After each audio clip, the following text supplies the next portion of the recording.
দাদা খাওয়াবে আজকে, দাদাকে আমি ছাড়তেছি না, আজকে বিরিয়ানি খাবো। ও মা আসলাম।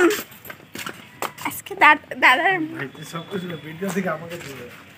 এই যে দেখো গাইস, এটা হচ্ছে মুস্কিদার অনেকদিন আগে বার্থডে ছিল, তো আমি আজকে দাদার কাছে বিরিয়ানি খাবো বার্থডে, তাই আমি আজকে জবরদস্তি নিয়ে যেতেই হবে, কারণ আমি এমন একটা আমি খুব জেদ খোড়া। দাদা মনে কাউরে খাওয়াই নাই বার্থডের পার্টি, কাউরে খাওয়াই নাই, কিন্তু আমি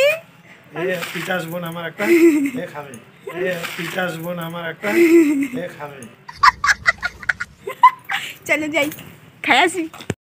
ফ্রেন্ডস দেখো, আমি তো অলরেডি বসে গেছি গদ করে খেতে। তো ব্যাপার হচ্ছে বন্ধুরা, এটা হচ্ছে Siliguri bypass road, bypass dhaba. তো এই ধাবাটা দাদাদের নতুন ওপেনিং করেছে, বেশ 1-2 মাস হলো।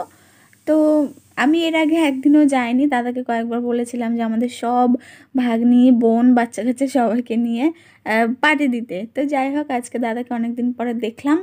ফাইনালি আমি দাদার দোকানে চলে এসেছি।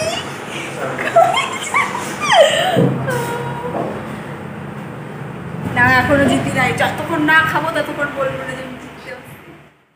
তো দেখার পর আমি দাদাকে তো ব্যাস ছাড়লামই না, কারণ আমার একটা জেদ যে আমি দাদার কাছ থেকে দাদার বার্থডে পার্টি নিয়েই ছাড়বো। তো যাই হোক, সেখানে দাদার রেস্টুরেন্ট ছিল, তো এটা দেখো খুব সুন্দর কিউটি ছোট্ট মোট্ট একটা রেস্টুরেন্ট। তো এখানে চলে আসলাম। তো এখানে আসার পরে এখানে অনেক ধরনের কিন্তু কিছু পাওয়া যায় খাওয়ার টাওয়ার, যেটা তোমরা একটা নর্মালি রেস্টুরেন্টে যেসব পেয়ে যাবে। তো এটা হচ্ছে বাইপাস একদম রোডে, দেখো চেকপোস্টের আগে যে ডন বক্স আছে, সেই ডন বক্সের আগেই রাস্তার সাথেই ধাবাটা। তো এখানে তোমরা একবার হলেও গিয়ে ভিজিট করতে পারো, এটা দাদার নাম্বার। তো আমাকে এখন বিরিয়ানি দেবে, দাদার বার্থডের বিরিয়ানি। মাই গড, আমি জিততে পেরেছি দাদার কাছে, কারণ দাদার আরও যেগুলো বোন আছে কাউকে দাদা পার্টি দেয়নি, খাওয়া দেয়নি, কিন্তু আমি তো খাইয়েই ছাড়বো। তো আসলাম, খাবো এখন। তো যাই হোক, একটু টাইম বসার পরে চলে আসলো আমার সামনে 1 প্লেট বিরিয়ানি। তো আমি এখন এটা টেস্ট করবো আর রিভিউ দেবো যে এখানে কীরকম তৈরি করে সেটাও, কারণ ভালো না হলে বাকিরা কি করে খাবে, আর এখানে কি কি পাওয়া যায় সেটাও একবার দেখে নাও।